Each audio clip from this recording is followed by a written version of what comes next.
नमस्कार बच्चों, मैं दामोदर शर्मा एक बार आपके समक्ष पुनः हाजिर हूँ।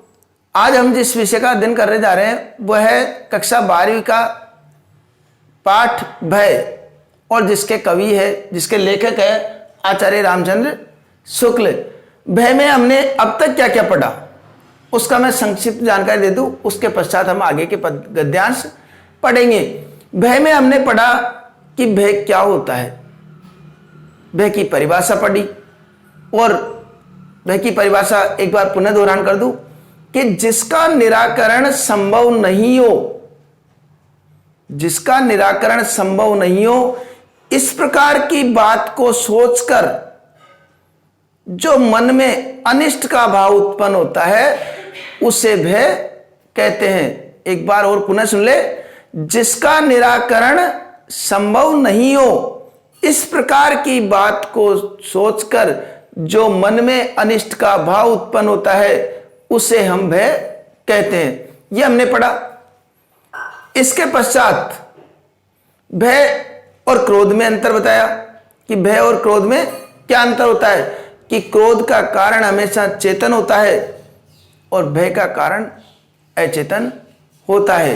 उदाहरण भी हमने दिए कि किसी ने अगर किसी व्यक्ति से कहा कि मैं तेरे कल हाथ पैर तोड़ दूंगा, तो उस स्थिति में उसको भय नहीं होगा, क्रोध आएगा। और कोई ज्योतिषी अगर किसी से कहता है कि इस दिन तुम्हारे हाथ पैर टूट जाएंगे कल, तो उस स्थिति में उसके पास कोई उपाय नहीं है, इसलिए उसके मन में भय उत्पन्न होगा। इसके बाद में हमने पढ़े थे भय के प्रकार। भय के प्रकार में पढ़े थे साध्य और असाध्य। साध्य जिसको वह भय जिसका कुछ प्रयत्न द्वारा हम समाधान कर सकते हैं वह साध्य भय कहलाता है, और जो प्रयत्न के द्वारा भी हम जिसका समाधान नहीं कर सके वह असाध्य भय कहलाता है। अब हम आज जो पढ़ने जा रहे हैं वह पढ़ रहे हैं अगला गद्यांश, जो कि भय जब, अगले गद्यांश में बताया कि भय जब स्वभावगत हो जाता है अर्थात आदत में आ जाता है तो वो भय नहीं कहलाता, वो कायरता कहलाती है, वो डर कहलाता है। बिना काम के भय, आदत पड़ गई भय डरने की, चलते फिरते रास्ते में सोते उठते बैठते बस भय ही भय बना रहा, तो ऐसा व्यक्ति जीवन में कभी सफल नहीं होता है। उसके स्वभाव में आ गया, बाहर चलेगा, कई बार ऐसा हो जाता है कई जगह बाहर धूप लगेगी, सर्दी हो जाएगी, जुकाम हो जाएगी, मैं बीमार पड़ जाऊंगा, इस तरह की बातें वो सोचता रहता है। उसके मन में भय बैठ गया कि बाहर निकलूंगा तो ये हो जाएगा वो हो जाएगा, और वो जीवन में हमेशा दुखी रहता है। तो वो स्वभाव से, तो उसको स्वभावगत जो भय होता है उसको भय नहीं बोलते, उसको कायरता बोलते हैं, डरपोक बोलते हैं, भीरुता बोलते हैं। तो और एक चीज और इसी में आगे बताया कि अगर भय पुरुषों में भीरुता वो कायरता की सूचक है, लेकिन स्त्रियों में जो भीरुता होती है, डर होता है, वह लज्जा का विषय माना जाता है, रसिकों के मनोरंजन का विषय माना जाता है। इसलिए उस जगह वो अलग है, वहाँ लज्जा का एक आधार मान करके माना जाता है। क्योंकि हमारे समाज में कई बार ऐसा आता है जैसे पुरुषों ने ही संपूर्ण बातों का ठेका ले रखा और न डरने का। एक दूसरी बात है, ये भय क्यों होता है, व्यक्ति को डर क्यों लगता है, कारण क्या डरने का?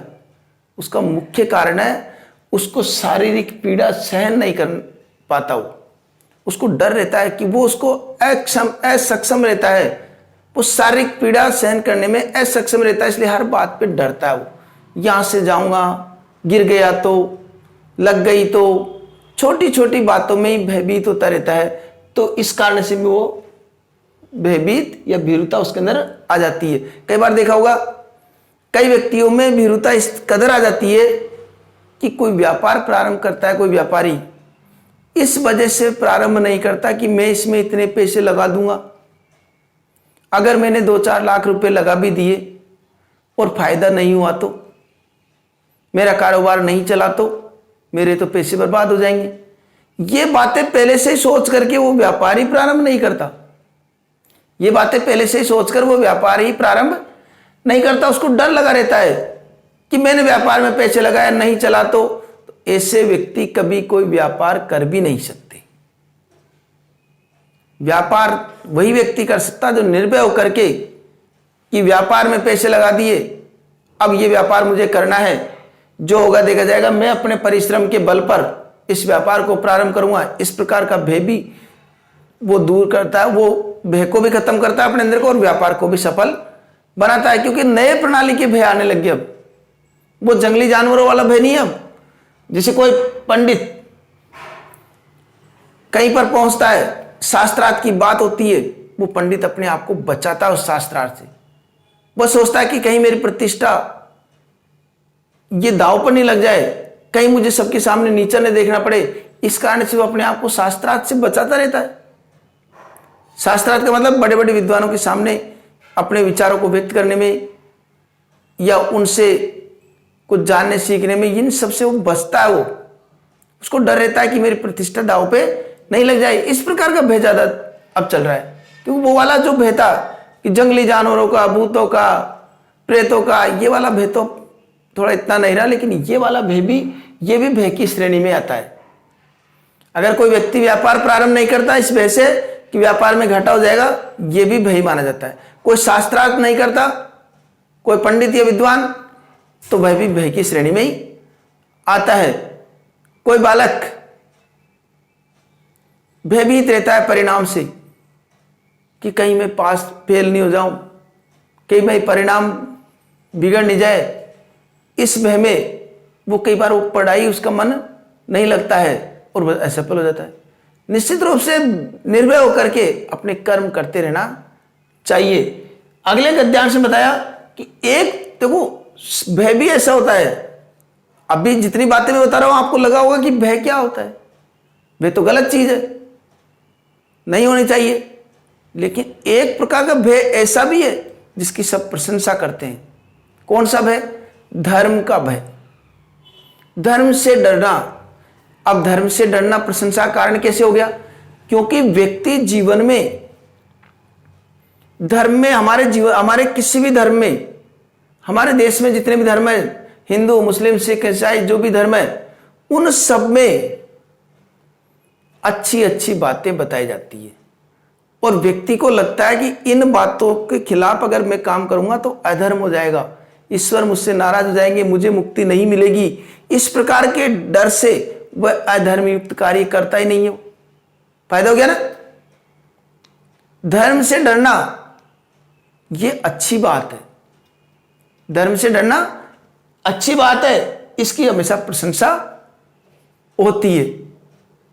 धर्म से, क्योंकि धर्म से डरेगा व्यक्ति तो अधर्म के कार्य नहीं करेगा, गलत कार्य नहीं करेगा, तो वो अच्छी बात है। लेकिन क्या इससे अच्छी बात और ये नहीं हो सकती क्या? इससे भी अच्छी बात और ये है कि व्यक्ति धर्म से डर करके कोई कार्य करे, उसकी अपेक्षा स्वप्रेरणा से अच्छे कार्य करे।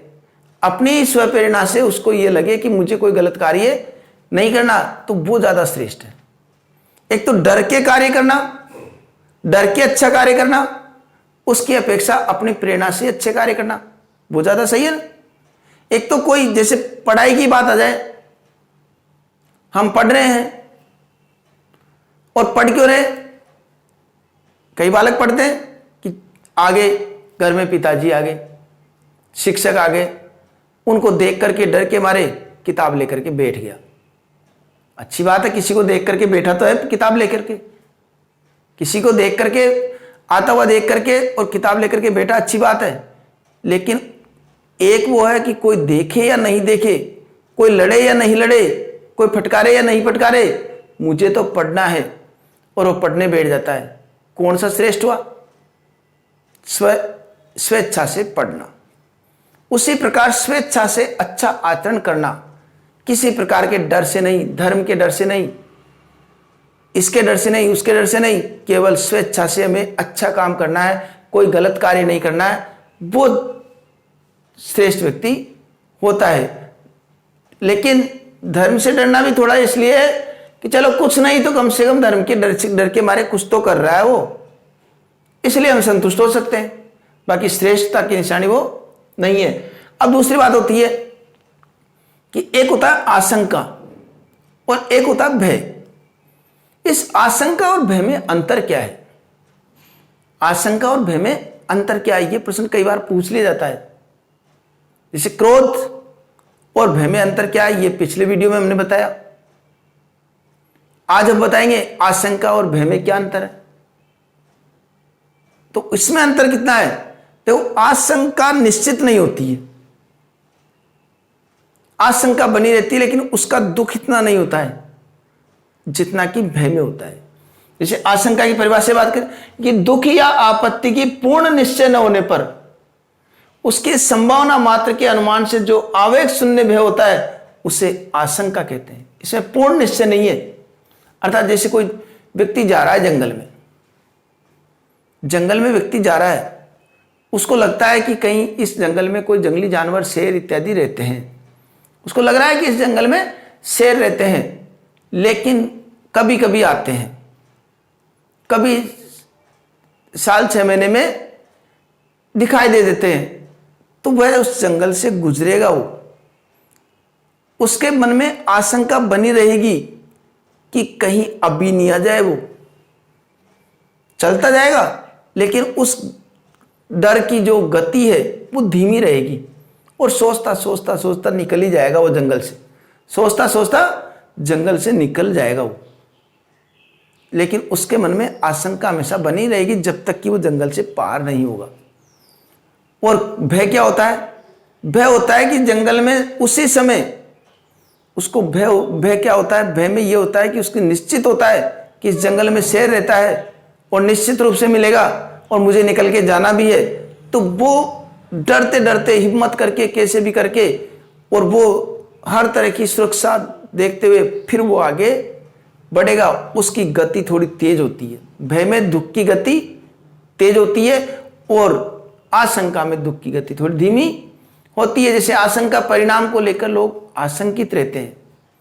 बालक अपने परिणाम को लेकर के भयभीत नहीं रहते, आशंकित रहते हैं। उनको लगता है कि परिणाम मेरी अपेक्षा अनुरूप नहीं आया तो क्या होगा, परिणाम मेरी अपेक्षा अनुरूप नहीं आया तो क्या होगा, ऐसा भय उसको, आशंका उसके मन में रहती है। दुखी नहीं रहता वो, और फिर वो परिणाम आता है, अपेक्षा अनुरूप आया या कैसे भी आया, लेकिन वो, और एक जो पक्का है भय कि मैं कॉपी में कुछ करके ही नहीं आया, खाली है मेरी कॉपी, निश्चित रूप से मैं तो फेल होऊंगा, और फेल होते ही मुझे मेरे परिवारजन और रिश्तेदार, उसमें मेरी क्या इज्जत रहेगी। इस प्रकार की बात को सोच करके जब पक्का है, निश्चित है उसको फेल होना, तो उसको भय, आशंका नहीं, फिर उसको भय रहेगा कि परिणाम आने के बाद में कैसे मैं सबका सामना कर पाऊंगा। तो ये भय और आशंका रहती है।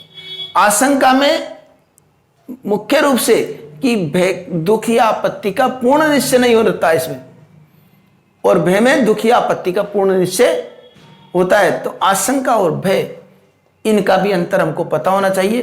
क्रोध और भय का भी अंतर पता होना चाहिए। क्रोध और आशंका में अंतर क्या है वह भी होना चाहिए।